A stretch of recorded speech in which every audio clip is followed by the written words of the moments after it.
Hey friends, happy Tuesday. My name is Chef Daniela Malfitano. I go by Chef D. Malfi, and I really hope you're having a good day so far. Welcome to my kitchen. If you want to go ahead and give me a follow and follow along with anything we're doing, please go ahead and do that on Instagram or Facebook at Chef Daniela Malfitano. And I'm excited to invite you back to my kitchen today for another live stream because I'm going to show you how we use some of the ingredients from yesterday to make another quick and easy lunch. This is a fast meal idea. This is going to be a quick one because I want to keep it simple for you. Some of my videos are going to be a little longer. Some are going to be a little shorter. It really just kind of depends on the mood, what I feel like people are looking for on the certain days that we go live. And today's Tuesday. The week is ramping up, so let me make it very easy. All right, so let's get started. If you have questions at any point, please leave a question in the comment box. I can see who's here, and I want to answer and engage with you. So please let me know if you have any cooking questions whatsoever, either about the dish that we're making or about plant-based living, plant-based eating, plant-based cooking. I'm your gal. I can answer all of those questions, and I really want to. And then if you're interested, please join our Facebook group, Plant-Based Made Easy, because that's where all of us are gathering and we're talking about how can we make a plant-based living, plant-based cooking and eating more approachable, just simpler for everyone. I think there's more of a demand for it now than ever before, which is very exciting for me. And I want to provide resources for you. So join that group if you'd like. All right, so let's get started. Today I'm going to make a Mexican quinoa salad. This is really great. It's all the rage on Pinterest and all over Instagram. Lots of food bloggers talk about using quinoa as the base for either bowls like we did yesterday. So check out that replay of our veggie-filled quinoa bowls. It was delicious. And today I'm going to use the quinoa that we cooked for yesterday's bowls, and I'm going to turn it into a salad. This is a wonderful salad because it's full-bodied. It's going to keep you feeling very satiated. It's going to keep you feeling really full. It's a perfectly balanced lunch. It's a perfectly balanced meal. So here we go. The first thing we need is some sprouted quinoa. So I'm going to show you here. And I'm just going to use whatever was left over from yesterday.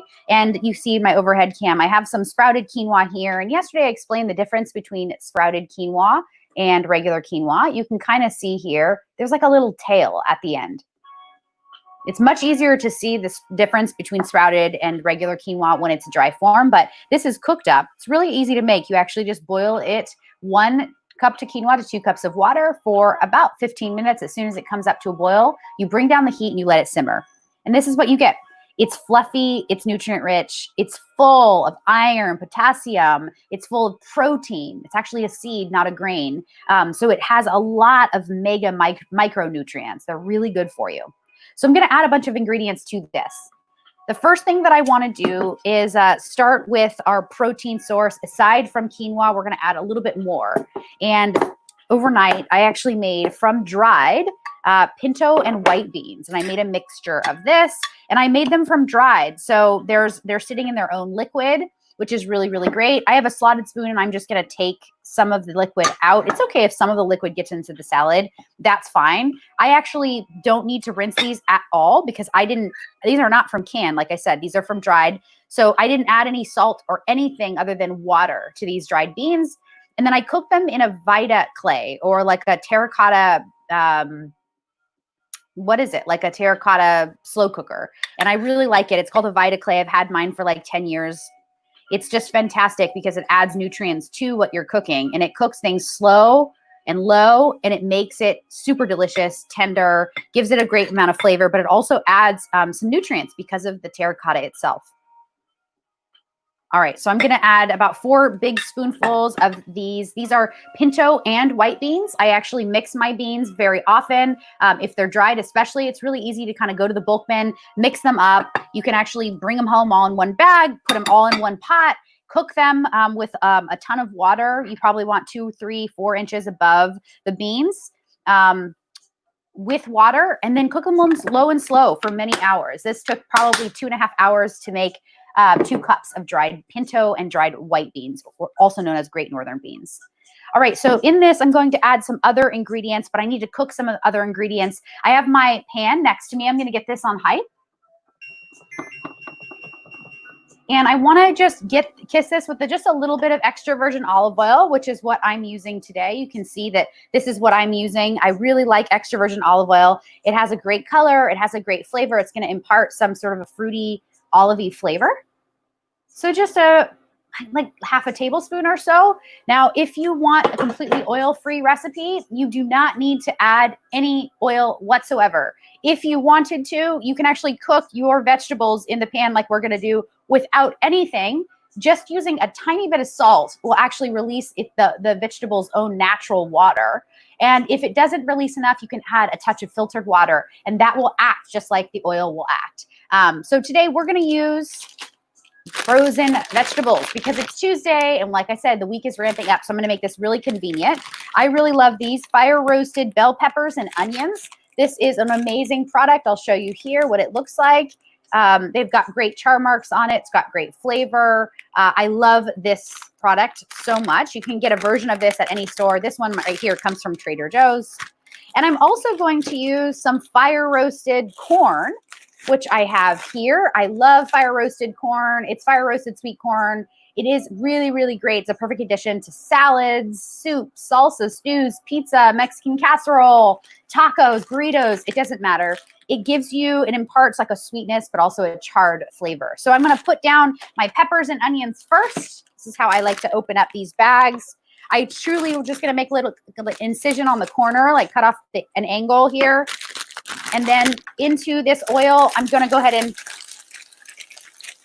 maybe place like a quarter of a cup, half a cup. Let's see. No right or wrong way to do this. You certainly can't add too much. I think just like a quarter of a cup, between a quarter and a half a cup is great. And I want a heat-resistant spatula just to go ahead and mix this up. And truly, these are already cooked. Obviously, they're fire roasted. They're already cooked up. We're just heating these through.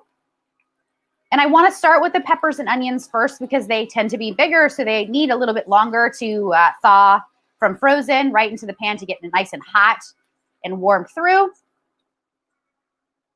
And then I'm going to do the same with the corn. After this has been down for a minute or so, let's grab my fire roasted corn.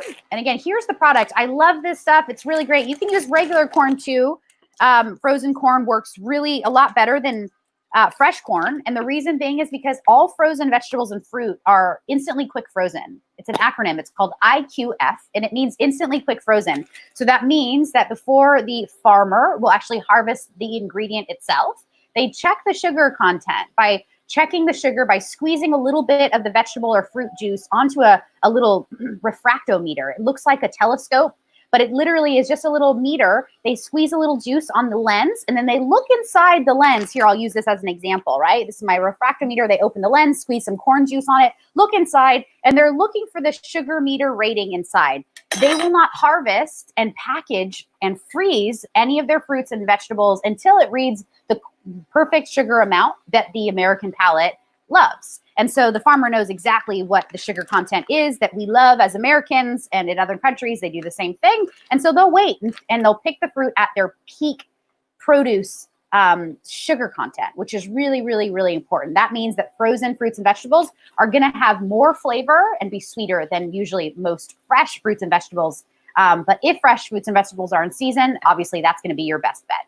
So I'm going to add about a quarter of a cup as well, maybe a little bit more than that fell in. That's all right. And then just give this a mix. You can see I'm not using a whole lot of quinoa here. We ended up only having about a half a cup left in my from whatever was remaining after we made our bowls yesterday. That was a really fun episode. Definitely check that out. I made quinoa bowls yesterday with the sprouted quinoa, some sweet potato, some spicy kale, some sauteed spicy kale, and then we topped it off with this tahini cilantro lemon sauce. It's phenomenal. And then some hemp seeds. It was really, really good. So check out that recipe, and I feel like you guys might like that one if you missed it. All right, so this is good. I'm just warming everything through. That's really it. Now, these aren't seasoned. They're just fire roasted. Remember, fire roasted onion, bell pepper of all different colors, and then corn. So we need to add some flavoring to this, and we need to grab my flavor agents. Let me grab those now. I'm going to use salt, pepper, and I'm going to then use maybe a little bit of any other seasonings that I have. So I'll grab my seasoning box here in a second, and I can show you. For right now, I'm going to use a little kosher salt and a little freshly ground black pepper. Just let that go. Let me grab my seasoning box. All right, I have it. Let's see. I think I'm going to go with definitely ground cumin and garlic powder. I think these are going to be really, really great. So I just add a shake of each. It doesn't take long. It just comes together really, really easily. And this is going to impart those Mexican flavors that we love so much. The cumin, the garlic powder, the delicious sweet corn, the delicious kind of sweet and spicy peppers, the sweet onions. So great. If you wanted to, you also could actually add some cayenne pepper to this to make it a little spicier. But I'm going to leave it just as is today. All right, we have a question. What's going on, lady? All right, can one buy sprouted quinoa or do I have to make it myself? And if so, what would I do to sprout them? Great question. I highly recommend buying it. I don't know how to do it perfectly yet myself. Let me tell you though, if you did want to do this on your own, you can buy yourself a sprouting jar. Have you ever heard of Thrive Market? It's a marketplace that's online. Check it out if you've never heard of it. They actually will sell this sprouted jar that I'm talking about when it's in stock. I guess it's been out of stock a lot since COVID because people are doing a lot of these homemade kitchen projects at home. But you can buy a sprouting jar, which is just a big old mason jar that's like, I think it's like 16 ounces or 18 ounces. And then it comes with a lid, and on the lid, it has holes in it. And traditionally what you do to sprout anything is you actually keep the ingredients in water for a few days, and then it creates a germination. It creates a little like sprout on the end. And so that's what quinoa, sprouted quinoa is. But because quinoa is so small, it can actually be a little more complicated than that. You kind of have to like keep it, I think, layered in a single layer, maybe like on a cookie sheet or something like that, and then spray it with water every few days.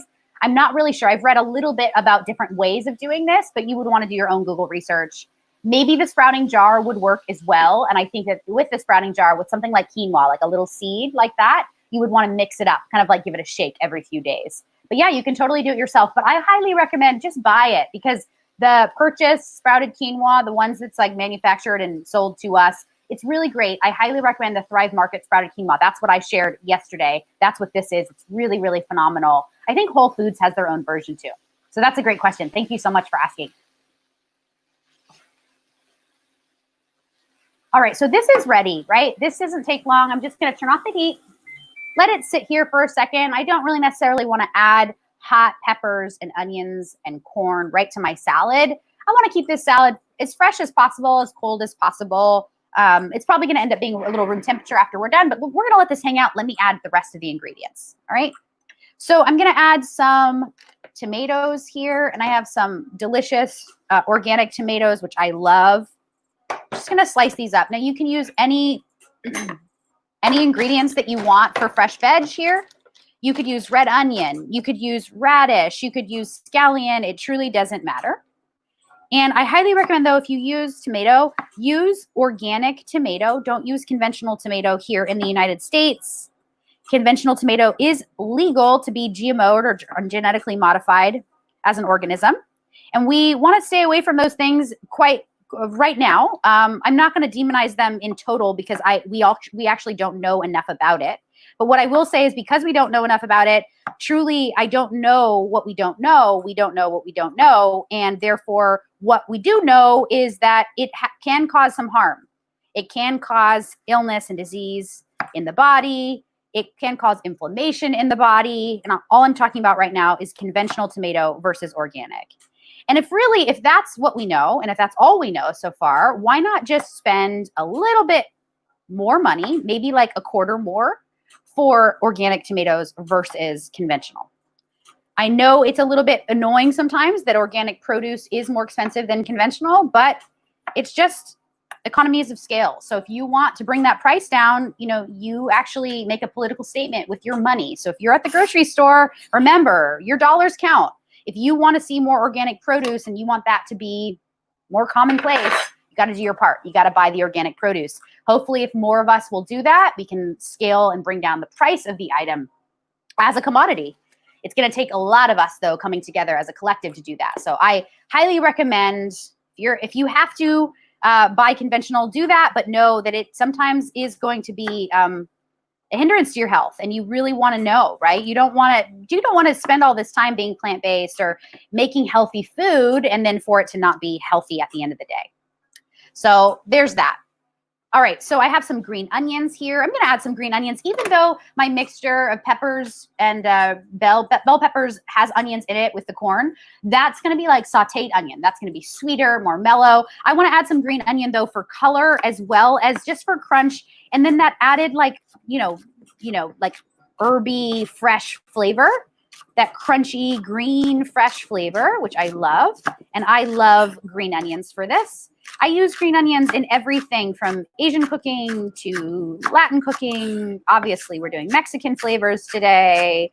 It is really kind of a versatile ingredient. I just recently, last week, put down my first seeds, green onion seeds, in my flatbed, along with 7 other types of vegetables. I'm very excited to see if I have a green thumb, and if they come up. So I'm going to add 2 green onions, the whites and the greens. That goes right into my bowl. I've added my tomatoes already, organic, of course. Now, I mentioned you can add any other ingredients. I think I'm going to add some rainbow radishes, and this will be the last ingredient before we make a little dressing. So here's some rainbow radishes here. You can see them right in my water. This is how I hold radishes. You want to hold them in a bowl, glass container, not plastic. You want to hold them with water covering them. This water is going to keep them fresh, crispy, and it's also going to keep them super vibrant and spicy. That's what we want. So these are rainbow radishes. You can see a red one here. I'm going to grab a pink. I'm going to grab a purple and a small red one. There we go. And I'm just going to give this a quick slice. And then I'll run my knife over it once more. This is just for added crunch. And again, for freshness. Totally optional, but whatever ingredients you want. And then let me just kind of run my knife over this.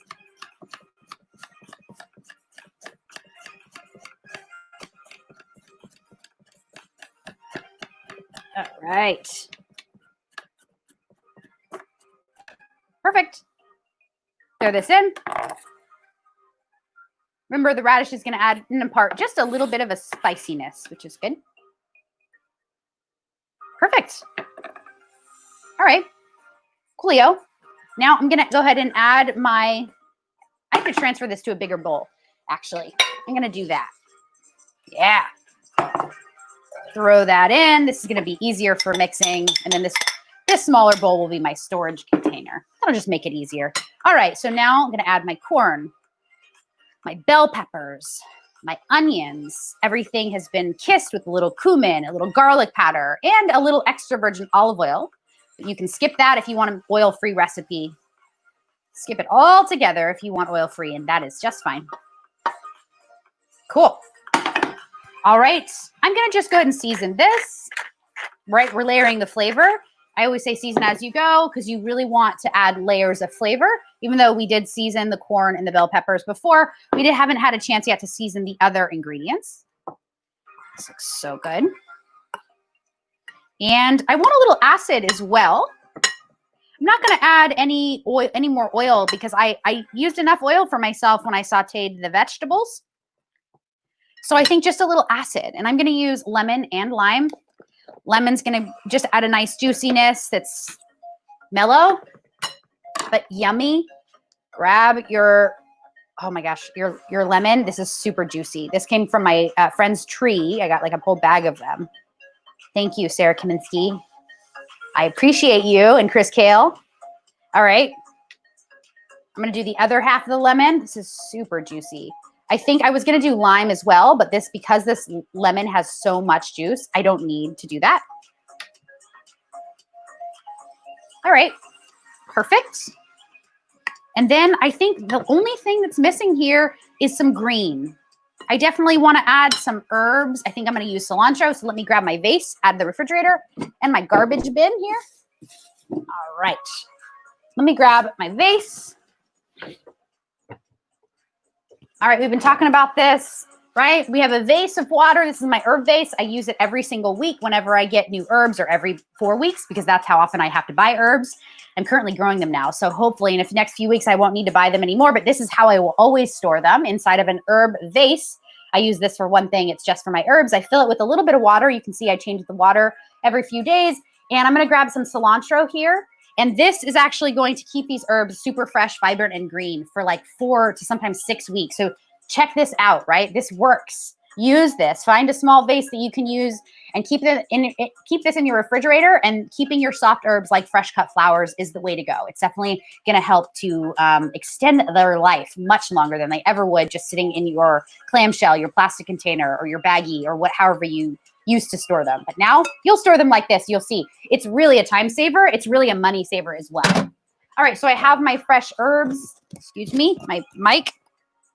Yep, I'm just going to take my chef's knife. I'm just going to get a couple, like a good handful, diced herbs here, just the leaves right now for this piece. For this part, I'll use this later and something else. I'll pull this aside. Put this inside some paper for right now. All right, now I just want to mix it up. Of course, you can do this with any beans. You can do this with any grains as well. If you wanted brown rice instead of quinoa, you could do that.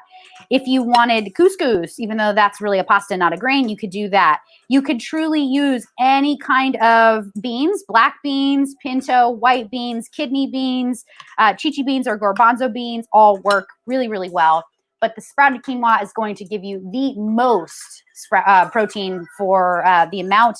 And then the pinto beans they're kind of one of my favorite beans because they're big, they're buttery, they're creamy, they're so yummy. So that's it. I'm going to just plate this up, show you how I plate it. Get a little plate here. And truly remember, this is a meal in and of itself. It's got everything, the grain, it's got the bean, it's got the vegetables, it's got the herbs, it's got the crunch factor. It's so good. So I make myself a good mound of this. Why not go ahead and serve it with maybe a radish, maybe a piece of, maybe some cilantro right on top. Yum. That's it, right? Now we're talking. All right, so this is your Mexican, here, I want to show my face. There we go, Mexican quinoa salad. We got the fire roasted corn, the pinto beans, the sprouted quinoa. We got radishes. We got radish on the side. We got the bell peppers, the corn, everything. It's so good. It looks very colorful. It's really, really great. This is going to last in your refrigerator for up to 4 days. You'll probably eat it much faster than it will sit around and get old or moldy. You don't have to worry about that. It's such a great dish because you can eat it any time of day. It's great for a snack. It's great for lunch. It's great for dinner. If you wanted to pair this for a more substantial meal with something else at dinner time, go ahead and do that. This is really great, though. I'm going to give it a taste.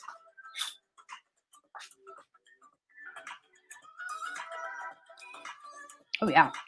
Oh, man. Oh, man, that lemon was just right on. The lemon juice is really kind of sweet. It's not overpowering, maybe like lime juice would have been. These are softer flavors. Sprouted quinoa is a softer flavor. Pinto beans is a softer flavor than black beans. I love that the bell peppers and the onions got cooked. It's really soft and very sweet, mellow. It's very yummy. I love it. It's so great. I love any salad like this. It kind of has everything all in one. It's a one pot wonder, one dish wonder. Really, really yummy. So I hope that you like this recipe. If you did like it, try it yourself. And if you do try it, take a photo. Give us a little hashtag. Maybe the hashtag can be choose health. Maybe it can be plant-based made easy, whatever it is. Please consider joining Plant-Based Made Easy, our Facebook group. It's just a community of people where we're talking about how to make plant-based living easy, fun, and approachable for all people. And I'm going live every week. I'm going to go live.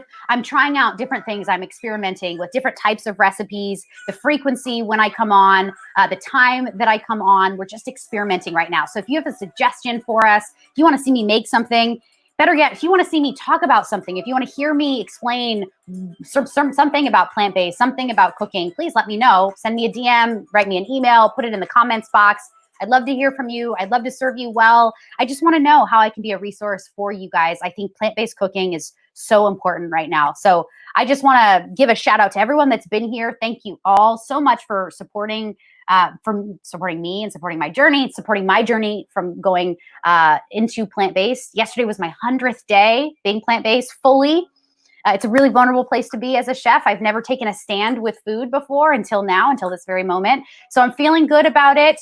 I'm also feeling like I want to bring you along on the journey because I've been a culinarian and a chef for 15 years. And it's the first time that I finally feel like my eyes have been open to new perspective. My eyes have been open to the truth about our food system. I knew it already, but I never was willing to really look at it. I wasn't really ready to read about it. I wasn't ready, certainly not to watch movies and documentaries and hear thought leaders talk about it. And as soon as COVID hit, I decided now's the time. I got a message very clearly. It was like, you have to stop eating meat.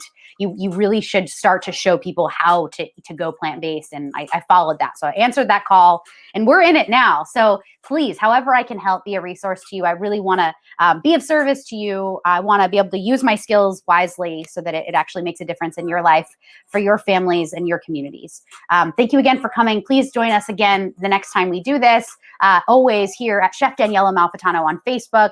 Give me a like on or follow on Chef Daniela Malfitano at Instagram. On Instagram, check out some things. Oh, I wanted to share this too. I can't forget this. We had a fan draw me a picture. Look at this. This fan drew me a picture. This fan happens to be my niece, Layton. I love her so much. But even if this hadn't come from a family member, I would still be as proud. Look what she did. She drew my studio with the rainbow in the back. And then she went in very big detail about like all of the things on my wall, even my have a magical day sign, which I love. Thank you so much, Layton. It's such a beautiful photo. I love it. I love that my hair is so long and dark. Thank you. I appreciate it. I love you, Layton. I love you all. Thank you so much for being here. Go out there, have a wonderful rest of your day. Make it magical, make it fun, and I'll see you next time. Peace out.